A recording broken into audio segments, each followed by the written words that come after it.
سلام، یه ویدیو دیگه از دوره آموزش رویایی سئو محلی هستم و بریم سراغ این ویدیو. خب تو این ویدیو میخوایم با هم دیگه ساختار ذهنی سایتمون رو بچینیم، نقشه ذهنیشو میخوایم بچینیم. اصطلاحاً از نرم افزار ایکس مایند میخوایم استفاده بکنیم برای اینکه مایند مپ یا نقشه ذهنی سایتمون رو درست و اصولی بچینیم و در کنار نرم افزار ایکس مایند از ابزار کیوردچی استفاده میکنیم برای اینکه بتونیم این نقشه ذهنی رو مدیریت شده تر جلو ببریم. برای شروع بیایم اصلا نقشه ذهنی سایت برای چی مهمه. توی جلسات قبلی، توی جلسه‌ای که داشتم ساختار استاندارد وبسایت رو بررسی می‌کردم و لینکش این بالا براتون میاد، اومدم گفتم ساختار سایت شما میتونه چندین حالت مختلف باشه. قبلا صحبت کردیم مثلا هاب اند اسپوک یا مدل مثلا سیاره‌ای، یعنی یه کانتنت مرکزی وسطه و چند تا کانتنت دوباره دورشن به عنوان سیاره و دوباره هر کدوم از سیاره‌ها میتونن قمر داشته باشن. یه مدل دیگه کتابخانه محتواییه. مثلا آقا توی صفحه فروشگاه، فرض کنید فروشگاه لباس زنانه، فروشگاه لباس مردانه، فروشگاه لباس بچگانه، فروشگاه لباس نوزاد، یعنی صفحات ما، یعنی یه چیز داره، یه کانتنت اصلی داره و بعدش میاد طبقه بندی میشه دوباره. توی هاب اند اسپوک اون سیاره ها میتونن جنس هر کدومشون متفاوت باشه، اما توی این حالت کتابخانه محتوایی همه این دسته‌بندی‌ها راجع به لباس داره صحبت میکنه. همشون نوعی از یک لباسن. مصرف کننده هاشون متفاوته. فرقی نمیکنه که ساختار محتوای ما چی باشه. برای همشون ما نیاز داریم که طبقه بندی انجام بدیم تو ذهنمون که سایتمون چیه؟ اصلا سایتمون راجع به چی داره صحبت میکنه؟ اگر کاربری وارد سایت ما شد کی خوشحال میشیم؟ سوال مهم، چه کاربری وارد سایت ما شد خوشحال میشیم؟ اگر سایتمون فروشگاه کفشه، کسی سرچ کرد خرید کفش، ما خوشحال میشیم دیگه. اما اگر سایتمون خرید کفش مردانه است، یعنی ما کفش مردانه فقط میفروشیم، کسی سرچ کرد خرید کفش، اصلا بیاد تو سایت ما به دردش نمیخوره. خرید کفش مردانه اما اگه سرچ کرد، آره بیاد تو سایت ما به دردش میخوره. پس هدف ما میشه خرید کفش مردانه. اگر عسل خانسار میفروشین، خرید عسل سفید به درد شما نمیخوره. انواع مواردی که مربوط میشه یه جوری به عسل خانسار به درد شما میخوره. خب اگه مثلا پوشاک زنانه میفروشین، پوشاک بچگانی و پوشاک نوزاد دیگه به دردتون نمیخوره. پس توی قدم اول برای چیدن اون نقشه سایت، برای اون ساختار ذهنی سایت، نیاز داریم بدونیم کلمه کلیدی اصلی ما چیه. من اینجا از کلمه کلیدی اصلی به عنوان کلمه کلیدی لایه 0 استفاده میکنم، چون میخوایم لایه ها رو همینجوری گسترش بدیم. وقتی داریم از لایه 0 صحبت میکنیم، یعنی انگار مثلا یه دونه دایره اینجا داریم و این کلمه کلیدی اصلیمونه. ما میخوایم روی این رتبه بگیریم کی؟ الان 5 سال دیگه، 10 سال دیگه، 4 سال دیگه. ما داریم راجع به بیزنس صحبت میکنیم، ما راجع به این صحبت نمیکنیم شما یه سایت زدی فردا ممکن پشیمون بشی. نه، راجع به یه شرکتی که آینده داره، مثلا علی بابا، مثلا دیجیکالا، مثلا با ما.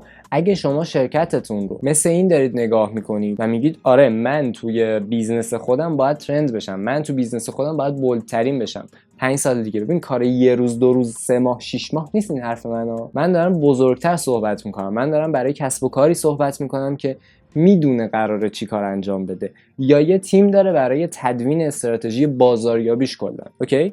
پس من دارم خیلی الان بزرگ صحبت میکنم. وگرنه اگه مثلا یه سایت فروشگاهی معمولی داره که شما هم میخواید جزء حالا رتبه‌های 10 15 5 6 7 8 اینا باشین، اوکی فعلا راجع به شما صحبت نمی‌کنم. این کار خیلی پیشرفته‌تر از این حرفاست. پیشرفته‌تر منظورم سخت‌تر بودنش نیست، یعنی مال کسیه که داره طولانی‌تر فکر میکنه. ببین مثلا هم دیگه کیس استادی رندوم بسازیم، همینو تو این ویدیو مایند مپ بسازیم براش. اوکی شما میتونید گسترشش بدید دیگه. مثلا میتونه انتخاب اون اجاره ویلا باشه که مثلا خیلی بولده، میتونه مثلا تو حوزه محاسبات و ریاضیات و اینا باشه، فرض کن ریاضیات ذهنی، محاسبات ذهنی که خیلی مثلا به درد کنکور و اینا میخوره. میتونه مثلا تو حوزه پزشکی باشه، میتونه مثلا تو حوزه همون خرید کفش باشه. ولی چیزی که الان میخوام انتخاب بکنم سایت همون اجاره ویلا و ایناست. میخوایم با هم دیگه یه حوزه پررقابت رو ببینیم که چجوری میتونیم فرایند سایتمون اصلا برای سئو بچینیم، چجوری تحقیق کلمات کلیدی انجام بدیم، چجوری باید نقشه ذهنی سایتمون رو بچینیم که وقتی حرف از 5 سال دیگه زده میشه، وقتی حرف از 3 سال دیگه زده میشه، گرفته باشیم این بازار رو. وقتی میگم 3 سال دیگه، ممکن تو سال دیگه صفحات صفحه اول باشن و رتبه 2 3 باشن، ولی من دارم راجع بیزنسی صحبت میکنم که بازار رو قراره تا 5 سال دیگه مال خودش بکنه و هیچ رقیب دیگه‌ای نتونه به گرد پاش برسه. اینو قبلش هم گفتم. پس بریم اولین قدمش رو با هم دیگه شروع بکنیم.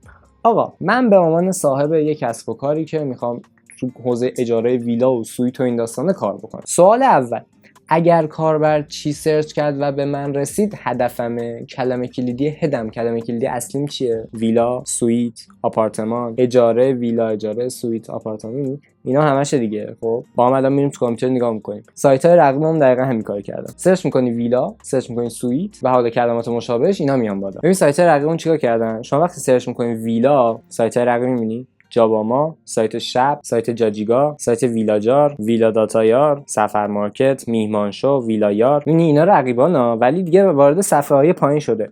اتاقک، ویلای شمال علی بابا مثلا، سایت دوباره اتاقک، میهمانشو، جاجیگا، ویلا را میبینی. پس آنیجا، اسنپ تریپ، اینا رقیبای تو هستن، اینا رقیبای ما هستن که روی کلمه ویلا همشون رتبه دارن. بیا مثلا سویت رو سرچ بکنم، سایت شب دوباره، سایت دیوار، اتاقک، جاجیگا، جاباما. میبینی پس ما اگر بخوایم بیایم اینا رو بگیریم، باید در نهایت روی کلمه ویلا، روی کلمه سویت یه جایگاه برای خودمون تو صفحه اول داشته باشیم. برای اینکه این کارو انجام بدیم چیکار کنیم؟ یه صفحه بسازیم مثلا یهو 10,000 تا روش رپورتاج بریم، یا مثلا چیکار کنیم که اصلا سئوش بکنیم؟ الان راجع به این می‌خوایم صحبت کنیم. باید پس لایه صفرمون چی شد؟ ویلا، سویت. لایه یکمون چی میشه؟ هر چیزی که مرتبط با ویلا و سویت. الان ما هم دیگه همین کارو انجام میدیم. ولی اگه بخواید ذهنی حساب کنیم، این کارو میریم با ابزار انجام میده. ولی بخواید ذهنی حساب کنید، اجاره ویلا، اجاره سویت، ویلا ارزان، سویت ارزان، استخدار مثلا ویلا استخدار، مثلا ویلا کردان، ویلا فلان، ویلا مثلا اینجا. پس اینی لایه یکا شد دو کلمه یا حالا یا مثلا فلان چیز ویلا یا ویلای مثلا فلان چیز. یا همین چیزی. حداقل الان ذهن من میگه. هنوز از ابزار استفاده نکردم. ولی میریم تو ابزار. خب اینا لایه یک شدن. ما برای اینکه تو لایه صفر رتبه بگیریم، قبلش باید تو لایه یک ها رتبه داشته باشیم، رتبه خوبی داشته باشیم، صفحه اول باشیم، ورودی داشته باشیم، گوگل ما رو بشناسه به همچین کاری، به همچین چیزی، ما رو مرجع بشناسه. اوکی خب حالا چجوری تو لایه یک رتبه بگیریم؟ باید تو لایه دو رتبه داشته باشیم. لایه دو چیه؟ مثلا اجاره ویلای ارزان، اجاره ویلای کردان، ویلای کردان استخردار، ویلای استخردار کردان، سویت استخردار ارزان مشهد. پس دیدی برای اینکه تو لایه 2 رتبه داشته باشی، بازم باید تو لایه 3 رتبه داشته باشی.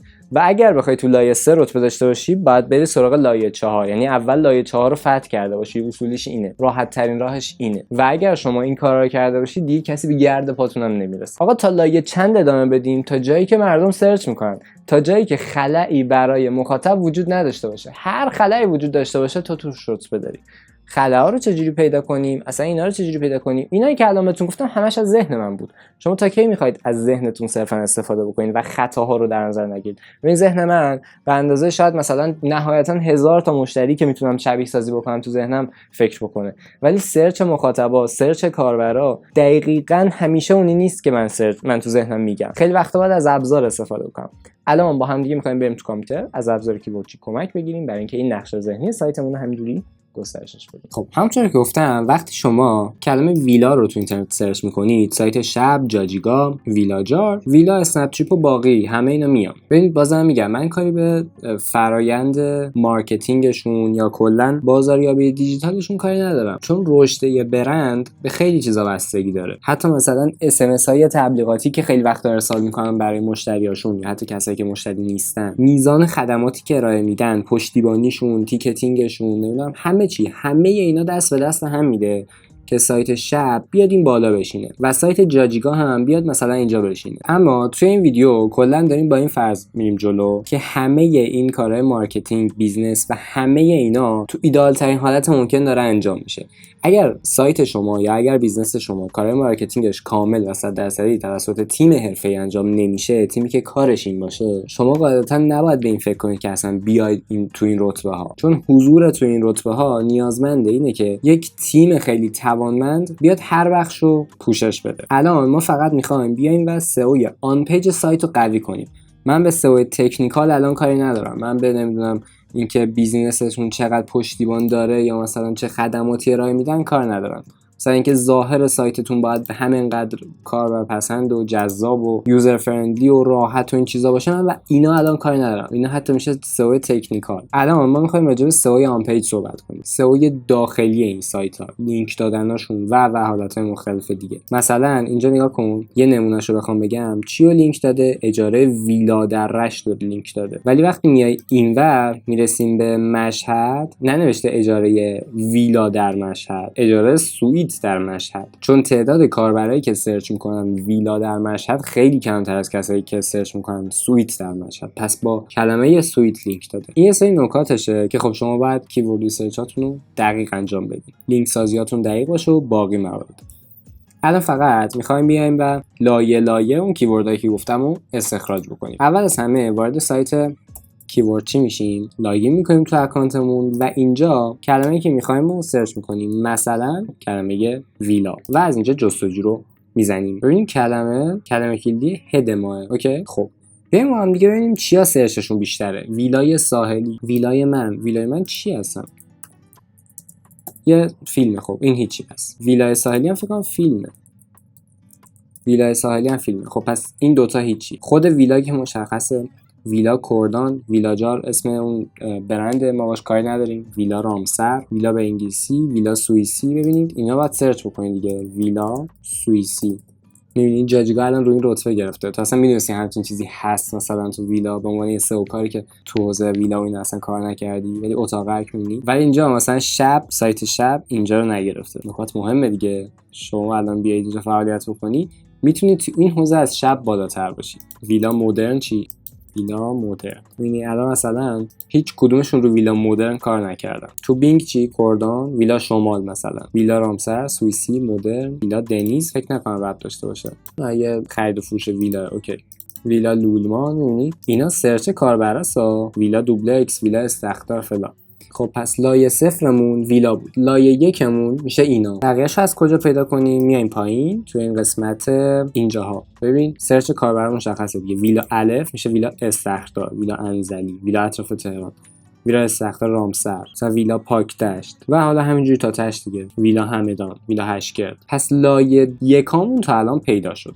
میخوایم بریم سراغ کیوردهای لایه 2. ببین تو باید هر کدوم از اینا رو در نظر بگیری. مثلا ویلا کردان. خب بیای تو بخش اطلاعاتش و اینجا این علامت چرخشش رو توی صفحه جدید باز کنی که بیاد کیورد سرچ رو راجع به ویلای کردان انجام بده. این الان من میخوام کیوردهای لایه 2 رو پیدا کنم فقط برای ویلای کردان. شما این کاری که من دارم انجام میدم و برای تک تک این لایه یکا باید انجام بدین، تک تک لایه یکایی که به دردتون میخوره. خب اینجا دوباره ببینیم با هم. ویلا کردان فلان که به دردمون نمیخوره، نایمه. ویلا کردان قیمت، این مهمه. ویلا کردان استخدار، این مهمه. ویلا کردان اجاره، این مهمه. چرا؟ چون هر کدوم از اینا رو که شما سرچ کنید، شما و رقیباتون اینجا رتبه دارید و باید اصلا داشته باشید. خب ادامهش هم دوباره اینجا میتونید ببینید دیگه. ویلا کردان فلان، ویلا کردان اجاره، ویلا کردان اجاره روزانه، ویلا باغ کردان. میبینی مثلا چه کلماتی اصلا میبینی که اصلا فکرش هم نمی‌کردی. ویلا سوئیسی که ویلا سوئیسی کردان، ویلا طاووسی کردان. خب دوباره برای اینکه روی این بیایم تحقیق کلمات انجام بدیم، مثلا اینجا دیگه میام رو استخدارش یه بار دیگه این ریسرچ رو انجامش میدیم. میایم دوباره رو اطلاعات، ویلا کردان استخدار، خرید که خب ما خرید مثلا کاری نداریم، اجاره ای مهمه. ببین کسی اینو سرچ میکنه. آره نگاه کن، هم شب، هم جاجیگاه، هم میهمانشو رو اینم سئو کردن. اونایی که اسم برند داره خب به دردمون نمیخوره که. الان ولی مثلا این قیمت ویلا استخدار کردان یکی از لایه 3 مونه که الان اگر دوباره بیایم راجبش کیورد ریسرچ انجام بدیم و مثلا توی لایه 4 که میرسی دیگه میبینی اینجاها تقریبا دیگه هیچی نداره. یعنی تو به مرحله آخر این کیوردهای لایه ایت رسیدی. میای پایین‌تر هم اینجا دیگه چیز نداره. تک و توک توی قسمت مثلا اینا ممکنه پیدا بکنی ها برای بعضیاشون اونا، ولی دیگه الان لایه 4 لایه آخر بود، یعنی درست لایه 3 لایه آخر بود دیگه، چون بعد لایه 4 دیگه چی نداریم. اوکی میتونیم ببندیم. پس الان تا الان چیکار کردیم؟ اومدیم کلمه کلیدی هدمون رو یکشون انتخاب کردیم، ویلا. بعد اومدیم یه دونه از اینا رو روش رفتیم لایه 2، دوباره یه دونه از اینا رفتیم لایه 3. وقتی این تموم شد بعد برگردیم لایه 2 و یه دونه دیگر رو ببریم لایه 3. مثلا این ویلا کردان اجاره ای، الان این لایه 3، اینم الان لایه 3. دوباره هر کدوم از اینا بعد ببینم آیا لایه 4 داره یا نه. این وریه که نداشت لایه 4. اینوریا باید ببینم لایه 4 داری یا نه. دوباره پایینترش میبینی باید هر کدوم از اینا نگاه کنم، نه اینکه اوکی همینا نداشت دیگه، نه. ببین دوباره اینجا کلی داری، مثلا راجع به قیمتشون اینا همه لایه 3 هنوز. ببین هر کدوم از اینا لایه 4 داره یا نه. اگه نداره اوکی ولش کن، ولی اگر داره لایه 4ش ببین دوباره لایه 5 داره یا نه. پسوندا مثلا با قیمت مناسب، می‌بینی با استخر آب گرم، تعداد بالا، کردان کرج، برای تولد، برای میهمانی دوباره برای تولد، دوباره مثلا سایر پیشوندا. حالا اینجا چی نداره ولی این با الفش، اجاره ای، ارزان، استخدار. من چیز جدید الان اینجا نمیدونم، ولی شما باید اینا رو ریز به ریز بررسی بکنید. مثلا کن کردان شمالی، کردان شمال، شهرک زعفرانیه، شهرک افشاریه، حتی سالیانه، یعنی سهیلیه، استخر سرپوشیده، اینا همه لایه 3 ها. دوباره باید ببینید هر کدوم از اینا لایه 4 داره یا نه. میدونم سخته، میدونم طولانیه، ولی خب باید انجامش بده دیگه. دوباره وقتی این تموم شد میگه کلمه بعدی. الان اینجا دیوار خرید فلان، اجاره ویلا در کردان همون بود دیگه، ولی ببین تفاوت میکنه.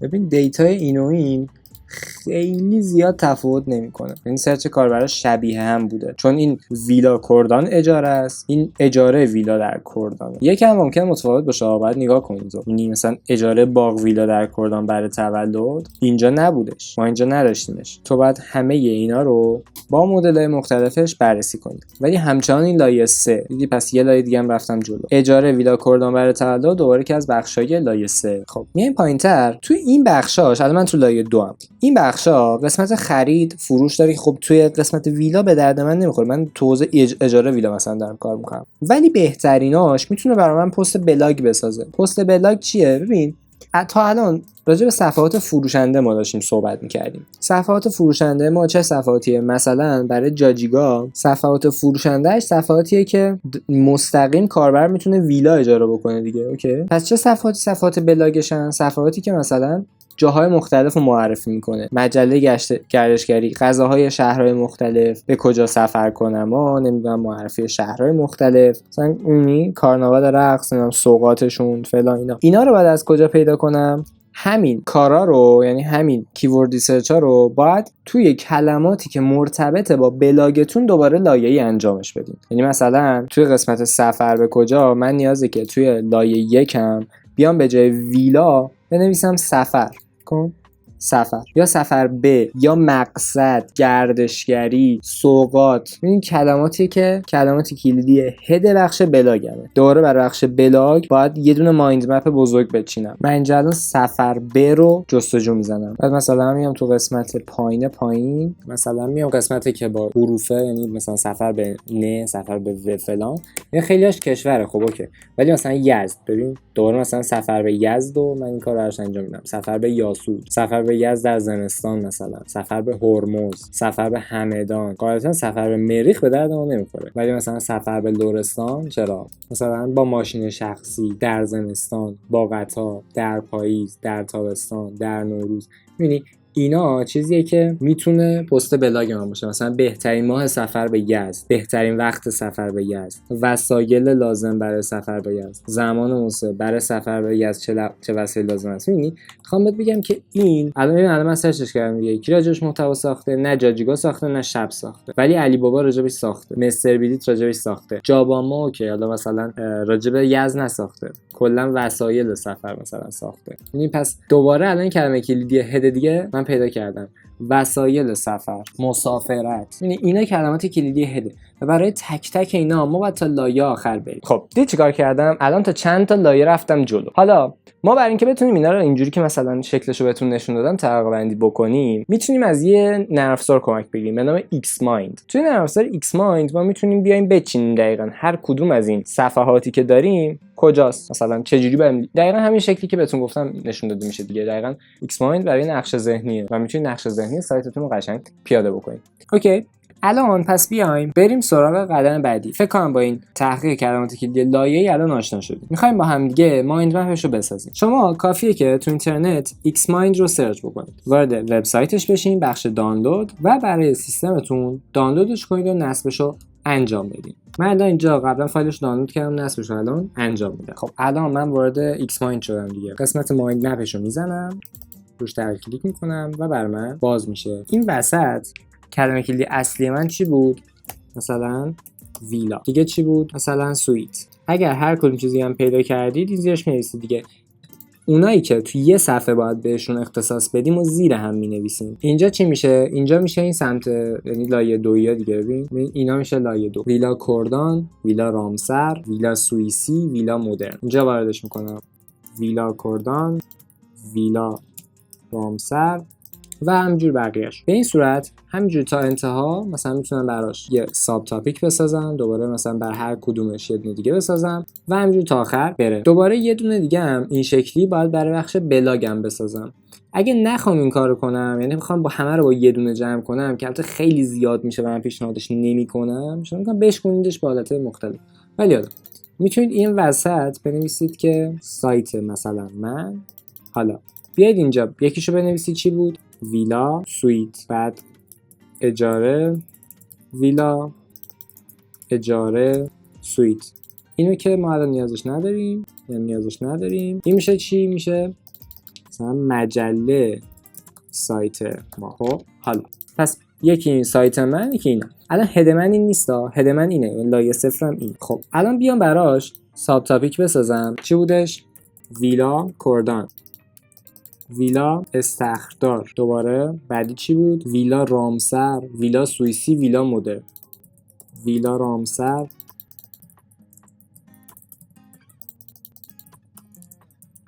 ببین دوباره اینو من باید تا ته برم و اینجا من الان مثلا 3 نقطه میذارم که بدونی شما باید این کار رو ادامهش بدید. اما الان میخوام برم از لایه 0 به لایه 1، از لایه 1 میخوام برم به لایه 2. ببین ویلا کوردانو که من اینجا آورده بودم میشه ویلا کوردان استخردار. من اینجا کپیش میکنم.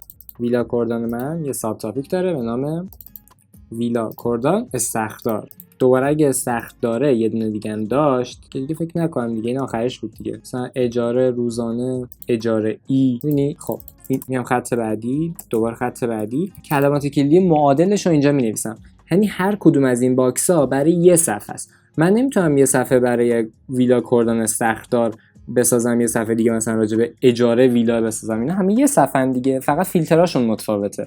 یعنی مثلا اگه قرار باشه استخر داشته باشه یا نه، میشه تب ویلا کوردانمون بعد استخردار. بذار نشون بدم ایناش. مثلا اینجا اگه طرف کوردان رو وارد میکنه، ببین این مهمه ها، صرفا برای نیست. توی صفحات مثلا فروشگاه کفش هم همین شکلیه دیگه. شما برای کفش مثلا سایز 42 که یه صفحه جدا نمیزنی که، مثلا کفش ورزشی سایت 42 یه صفحه جدا نمیزنی که، همون صفحه کوردانه، همون صفحه کفش ورزشیه و فقط اینجا از تو قسمت ویژگی یا مثلا امکان، از تو قسمت امکانات استخر رو اینجا تیک میزنه. ولی که استخر مثلا دوباره چجوری باشه چیزی، ولی می‌بینی این فیلترشه. درسته یه صفحه جداگانه است و روی کلمه اجاره ویلا استخردار در کوردان این سئو میشه، اما بازم اگه طرف بیاد مثلا نوع استخر رو سلکت بکنه، می‌بینی با یه فیلتر میاد بالا. دوباره درسته که روی کلمه استخر سرپوشیده در کوردان سئو میشه، ولی این یک صفحه جداگانه نیست، همشون قسمتی از اون صفحه.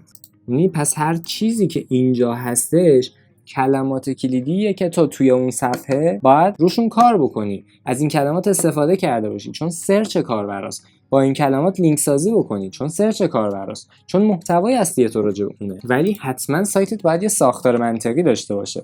جاهایی که نیازه یه صفحه مجزا درست کن، ولی همزمان کاری نکن که صفحات هم نوع کاری انجام بدن. مثلا صفحه ویلای کوردان با ویلای استخردار کوردان با همدیگه رقابت نمیکنن، هم نوع خاری نمیکنن، چون اصلا سبکشون فرق داره، چون اصلا کسی که میاد اینجا با کسی که میاد اینجا متفاوتن. اما من اگر بیام برای ویلای استخردار کوردان یه صفحه بزنم و ویلای استخردار کوردان اجاره یک صفحه دیگه بزنم، خب به چه درد میخوره؟ اصلا که چی رو میخوام بگم؟ میخوام بگم که ویلای کوردان ویلا استخردار اجاره روزانه همون ویلای استخردار کوردانه، ولی من باید از این توی متن استفاده کنم، با این بعداً براش لینک سازی رو انجام بدم. خیلی خب، پس هم متوجه شد این قضیه چیه. میریم راجع بعدی. این قیمت ویلا استخردار کوردان همون اجاره ویلا استخردار کوردانه. پس اینجا قیمت ویلا استخردار کوردان، حالا 3 نقطه. پس هر کدوم از این باکس ها برای یک صفحه هست ولی همچنان باید ساختار منطقی سایتتون هم بدونید که این صفحه جوری نباشه که با این رقابت بکنی. یعنی وقتی شما قرار جنس کلمات رو زیر هم دیگه بنویسید باید بشناسیدشون که کاربرایی که سرچ میکنن دنبال یک صفحه مجزا باید باشن یا دنبال صفحه قبلی باید باشن، هم نوخاری نکنن. بازم مثالشو زدم، کلمه اجاره کلمه نیستش که وقتی اضافه بشه نیازی به یک صفحه جدید داشته باشه، اما کلمه استخدار یه ویژگیه که وقتی اضافه بشه کاربرها متفاوت میشن. کسی که سرچ میکنه ویلا استخدار کردان با کسی که سرچ میکنه اجاره ویلا استخدار کردان جنسشون یکیه، اما کسی که سرچ میکنه ویلا استخدار کردان با کسی که سرچ میکنه ویلای کردان جنسشون یکی نیست. این دنبال ویلاست، اون دنبال ویلا استخداره. میبینی پس هدف کاربراست که تعیین میکنه این یک صفحه مجزا باشه یا قسمتی از اون صفحه. حالا اینکه ساختار چجوری باشه، ساختار استاندارد کلا تو سایت فروشگاهی اینجوریه که زیر شاخه ها سئو بشن، ایندکس بشن جداگانه، توی سایت مپ بیان ولی با فیلتر، نه یک صفحه جدا. یعنی وقتی کاربری سرچ کرد ویلای استخدار کردان و وارد جاجیگا شدش، صفحه اجاره ویلا استخدار کردان بیاد بالا. ولی چجوری؟ با این حالت که همون صفحه قبلی است، با این تفاوت که یک فیلتر سلکت شده داره. مثالش رو توی ویدیو قبلی زدم، مثلا خرید ماشین، من اینو میزنم با ما بیاد بالا، اوکی. اینجا میزنم پراید، چی میاد بالا؟ همین صفحه است ولی میبینی فیلتر انتخاب شده. تفاوتش اینجاست. 84. خب بازم این که با ما اینجا میاد بالا همونه، فقط فیلتر انتخاب شده. صندوقدارش هم مثلا انتخاب شده. مثلا سرچ میکنم صندوقدار 84، وقتی اینجا سایت با ما میاد همون صفحه است ولی با این تفاوت که صندوقدار اول فیلتر شده و بعد 84 فیلتر شده. اینم همینه، استخر فیلتر شده. خب اوکی، ویلا استخدار. الان به فرض که شما تا مرحله این الان رفتیم، میایم لایه بعدی، میایم کلمه کلیدی بعدی. ببین الان رامسر رو بذار من پاکش بکنم، خب چون قسمتی از اینه دیگه. پس یعنی سعی کنید ساختاری که می‌نویسه اول مثلا برید سراغ شهرهای مختلف. الان مثلا ویلا کردان رو به فرض من صفحاتش تکمیل کردم، ویلا رامسر رو صفحاتش تکمیل کردم، حالا وارد بخش ویژگی ها شدم. پس الان دیگه بر من شهر مهم نیست، ویژگی مهمه. میام اینجا دوباره ویلا استخدار کیورد ریسرچش رو انجام میدم. یعنی ویلا استخدار شمال، مثلا ویلا استخدار رامسر، ویلا استخدار تهران، رشت، انزلی، گیلان، شیراز. هر کدوم از اینا می‌بینی مثلا این کردانه، هر کدوم از اینا که من قبلا صفحه‌شو داشتم تو این شهرها باید بیاد کلمه کلیدی اونجا بشینه ها. شاید اصلا نیاز به زیر شاخه داشتن نداشته باشه، بستگی داره. الان اینا الان همشون مواردی هستن که قبلا تو شهرها مثلا راجبشون صحبت کردم، پس زیر شاخه نداره. با خرید کاری نداریم، با فروش کاری نداریم، بهترین فلان، متلگو، انزلی، اینا همشون شهرن، یه منطقه‌ن، پس قبلا راجبش صحبت کردیم، همشون در فلان جا. من الان اینجا چیزی به عنوان لایه 2 پیدا نمی‌کنم. پس ویلا استخدار احتمالاً تهش دیگه لایه 1 یا مثلا ویلا سوئیسی، ویلا مدرن. این هر کدوم از اینا باید تا ته شاخه‌اش بره. تو قسمت مجله چند تا هد داشتیم، یکیش سوغات بود، یکی دیگهش سفر به کجا مثلا بودش، یکی دیگهش یا مثلا مقصد مسافرت، سفر کجا بریم و همینجوری. اگه مثلا تاپیک‌های مختلف به ذهنمون رسید، دوباره سوغات رو باید همینجوری بریم جلو. سفر به شهر مختلف الان پیدا کردیم دیگه، مثلا سفر به فرض شیراز، اصفهان و حالتهای مختلف دیگه. دوباره تو شیراز مثلا میشه بهترین زمان مثلا سفر به شیراز، یعنی دیگه مثلا وسایل سفر به شیراز. دوباره این میتونه حالتهای مختلف داشته باشه. راجع به سوغات هم شما باید همین کار بکنید، مثلا سوغات عراق، مثلا سوغات مازندران، مثلا سوغات مثلا شیراز و همینجوری اینا رو تا ته بریم. توی سایت خود کیوردچی که برید یه نمونه کامل شده این ایکس مایند وجود داره. ببین شما میتونید اولا درخواست ساختار محتوا بدین، خب یعنی همه این فرآیندی که قراره تنهایی انجام بدید و دیدید چقدر زمان بر هستش رو میتونید به خود کیوردچی بسپارید و یا اینکه خودتون اینجوری که بهتون گفتم انجام بدینش کامل و دقیق. الان مثلا من یه نمونه‌ای که کیوردچی انجام داده رو با هم دیگه چک می‌کنیم. حالا من بازش می‌کنم ببین دقیقاً نمونهشه.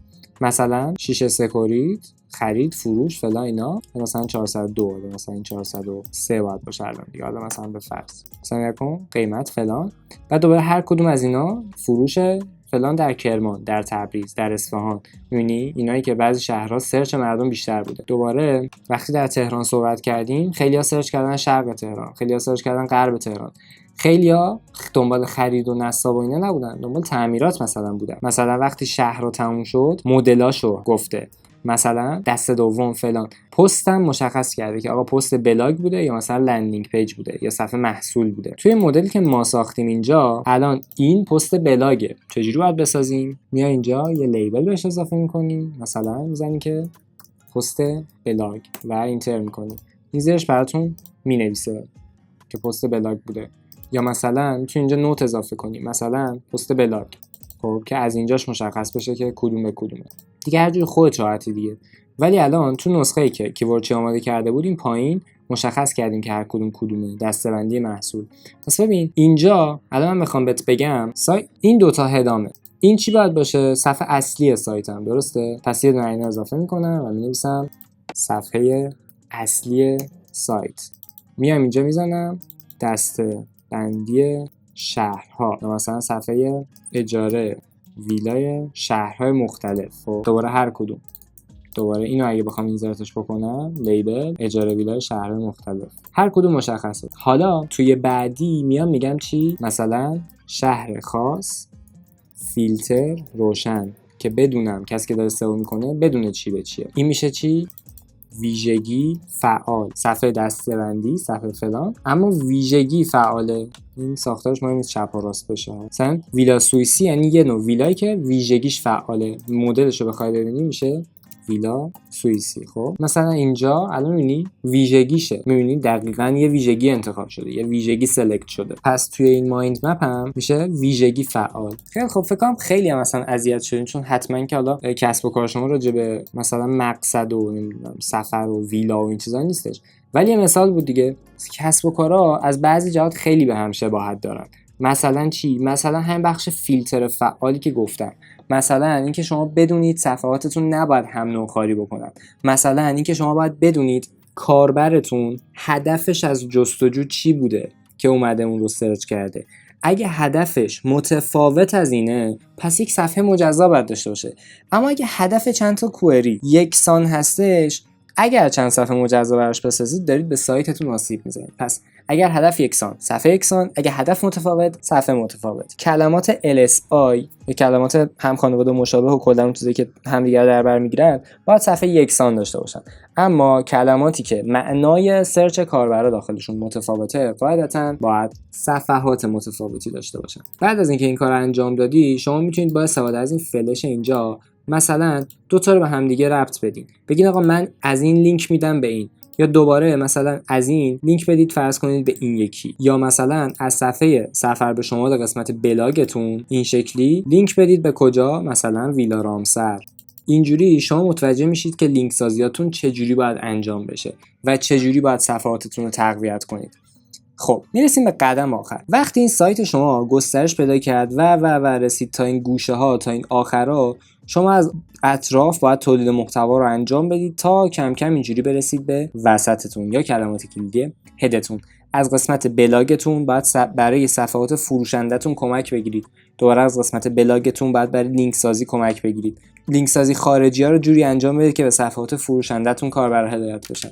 و حالا دیگه باقی استراتژی بازاریابی که حتما باید انجام بدید. خب بعد از این نقشه ذهنی سایتمون رو ساختیم، اومدیم قشنگ این لایه‌ها رو برای خودمون مشخص کردیم. حالا باید چیکارش بکنیم؟ اوکی، لایه‌ها رو مشخص کردیم. برای هر کدوم از این صفحات باید بیاید تولید محتوا انجام بدید، سئو انجام بدید. باید کاری کنید که رتبه بگیرید. وقتی دارم میگم سئو یعنی سئو تکنیکالش اوکی باشه، سئو آن پیجش اوکی باشه، کلی از عمر این صفحه گذشته باشه. مثلا شما 3 ماه صفحتون رو صفحه فلان لایه رو منتشر کرده باشید. حالا باید برید سراغ سئو آف پیجش. براش رپورتاج برید، براش لینک برید، براش تقویتش کنید، از صفحات مختلفتون به این لینک بدید. دوباره البته مثلا بازم میگم اون ویدیوی ساختار محتوایی استاندارد سایت رو باید ببینید تا متوجه بشین لینک سازیاتون چجوری باید باشه. رعایت بکنید لینک سازی‌ها رو. از هر کدوم از این صفحات فرزند میتونید به صفحات مادرش لینک بدید. دوباره از صفحات مادر میتونید به فرزند گاهن لینک بدید و دوباره میتونید از این صفحات مادر به صفحات مادر بزرگ مثلا لینک بدید تا همینجوری برسه به اون اصلیه. پس این ایپس مایند به چه درد ما میخوره؟ یک، ساختار تولید محتوا و سئو سایتمون رو مشخص میکنه. 2 فرایند لینک سازی داخلیمون رو مشخص میکنه. به ما کمک میکنه که بدونیم از چی باید به چی لینک بدیم، از چی به چی لینک بدیم. مثلا خرید بلیط هواپیمای چارتر صفحه فرزند خرید بلیط هواپیما، خرید بلیط هواپیما ارزان مثلا فرزند فلان میشه. ببینید توی خرید بلیط هم دقیقاً همین شکلیه، توی مثلا محاسبات سریع، توی مثلا ریاضیات هم همین شکلیه. همه چی تو همه چی این ساختار محتواها وجود دارن و ما باید ازشون استفاده بکنیم. خب ما الان اومدیم برای بهترین زمان فرض کنید سفر به یزد تصمیم گرفتیم که بیایم تولید محتوا انجام بدیم تو صفحه بلاگمون. شما با استفاده از هوش مصنوعی کیورچی هم میتونید تولید محتوا رو انجام بدید. قاعدتا اگر یک متخصص سفر و کسی که تجربه داره تولید محتوا رو انجام بده بیشتر میتونه تجربه انتقال بده و قطعا محتوای یونیک و غنی‌تری به کاربر ارائه میده. اما به هر دلیلی اگر شما توانایی تولید محتوا توسط متخصص رو نداشتین و خواستین از هوش مصنوعی استفاده بکنید، داخل سایت که لاگین باشید اینجا این به علاوه رو اگر بزنید میتونید تولید محتوا رو انجام بدید. الان یک کلمه کلیدی اینجا اضافه شده.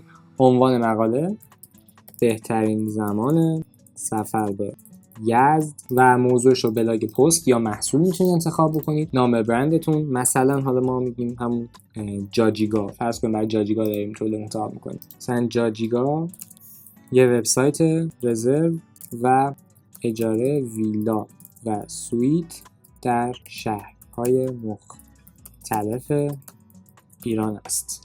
کلمه کلیدی انتخابی: بهترین زمان سفر به یزد و از اینجا تولید محتوا رو میزنید. درخواست با موفقیت ثبت میشه و اینجا بعد از تقریبا 2-3 دقیقه میتونیم محتوامون رو ببینیم. خب وقتی هم که تموم شد همونطور که شنیدین یه نوتیفیکیشن اس میاد و میاد قسمت تکمیل شده. نمایش محتوا رو اگر بزنم اینجا برای من میارتش محتوامون. اینجا بهترین زمان سفر به یزد، بهترین فصلش، بهتون گفته کیه، راهنمای سفر به یزد، نکات مهمش، جاذبه‌های یزد. همین الان می‌بینید عنوان مقاله بعدیت آماده شد: جاذبه‌های دیدنی شهر یزد. اینجا محتوا ساز هوشمند رو میزنی، افزودن رو میزنی، جاذبه‌های دیدنی شهر یزد، جاذبه های یزد، بلاگ پست. میام جاجیگا رو دوباره اینجا کپی میکنم، توضیحاتش و جاجیگا. الان با هم دیگه این ایجاد مقالهش رو میزنیم. بعد تا این داره تولید انجام میده ما میریم مقاله که ساخته رو بررسی میکنیم. ببین مقدمش که واقعا ساختار مناسبه یه مقاله رو داره. بهترین فصلش میبینی اینجا اومده از جاجیگا صحبت کرده. من که الان سوکار جاجیگا نیستم ولی به هر حال اگه از جاجیگا بخواد تولید محتوا کنه واقعا جای باحالیه. اینو میشه مثلا لینک داد به صفحه اصلی. بهترین اقامتگاه یزد مثلا لینکش داد مثلا به صفحه اقامتگاه یزد. اجاره ویلا و سویت میشه مثلا. می‌بینید چقدر قشنگ میشه لینک سازی کرد. اقامت در یزد میشه مثلا لینک سازیش کرد و البته جوری که خیلی نشه دیگه. من دارم مدل‌های مختلفش رو میگم. مثلا برنامه‌ریزی سفر به یزد، سفر به یزد میتونه مثلا یه چیز بولد باشه. غذاهای یزد مثلا تو مایند مپمون مثلا میتونیم بخش غذاهای یزد هم اضافه کنیم، غذاهای شهرهای مختلف. دوباره می‌بینی اینجا با استفاده از جاجیگا نظریات و تجربه دیگران فلان. می‌بینی چقدر قشنگ. در نهایت سفر به یزد با فرهنگ و تاریخ غنی این شهر آشنا بشین. با استفاده از خدمات جاجیگا میتوانید اقامتگاه مناسب و راحتی برای خود انتخاب کنید و از سفر خود به یزد نهایت لذت رو ببرید. خدمات جاجیگا این به نظر من چیز باحال و در انتها هم دوباره میتونید اگر از محتوا راضی نبودید این محتوا رو باز تولید بکنید. یعنی دوباره این مقاله انجام شد. اینجا نمایش محتوا رو میزنم. جاذبه‌های دیدنی شهر یزد، مقاصد بی‌نظیر گردشگری در ایران، گنجینه فلان، جاذبه‌های زیادی داره. بادگیر، مسجد جامع یزد، زیبایی یزد، جاذبه‌های دیدنی شهر یزد. دوباره اینجا اومده گفته مکان‌های دیدنیشو گفته، آثار تاریخیش. به نظرم بد نیست، به نظرم خیلی خوبه. البته قبلیه رو بهتر در آورد. حالا مکان‌های دیدنیشو اینجا مثلا میتونست H2 کنه و بیاره پایین ولی خب ربات دیگه بعداً. همین که اشاره کرده و اینو میدونسته واقعا خیلی خوبه و آفرین واقعا آفرین به کیورچی و تیم پشتش. درشون گرم. به نظرم محتوا خیلی خوبی، یعنی محتوایی که هوش مصنوعی جنریتد نیست، محتوایی که درسته هوش مصنوعی جنریتش کرده ولی محتوای با کیفیتیه. قشنگ مشخصه که پرامپت خفنی پشتشه. خیلی خب بعد از ما ساختار محتوای سایتمون رو چیدیم، قسمتی از ایجاد استراتژی دیگه، اینکه مثلا ما استراتژی سئو بچینیم برای سایت، یه قسمتش همین بخش ساختار محتوایی. بخش بعدیمون میشه تولید محتوا و لینک سازی و اینا. پس ما بعد از این استفاده بکنیم و واقعا بعد از اینکه ساختیم نباید ولش بکنیم و دائما دائما در حال آپدیتش باشیم. شما وقتی استراتژی میچینی، سرچ های مردم با توجه به ترندها، اتفاقاتی که میفته، هر چیزی ممکنه بعداً تغییر بکنه، ممکنه سرچ های جدیدی اضافه بشن. باید دائما مانیتورش بکنید و ببینید اگر چیزی بهش اضافه شده بود شما هم ساختارتون رو گسترش بدید تا هیچ وقت توی این بازار عقب نیفتین. اگه ویدیو براتون مفید بود حتما لایکش کنید و از این دکمه پایین کانال رو هم سابسکرایب کنید. اگه ویدیو بعدی کانال رو می‌خواید ببینید میتونید از اینجا مشاهدهش کنید و دوره آموزشی کامل هم اینجا هستش و میتونید پلیلیستش رو ببینید. ویدیو بعد میبینمتون. فعلا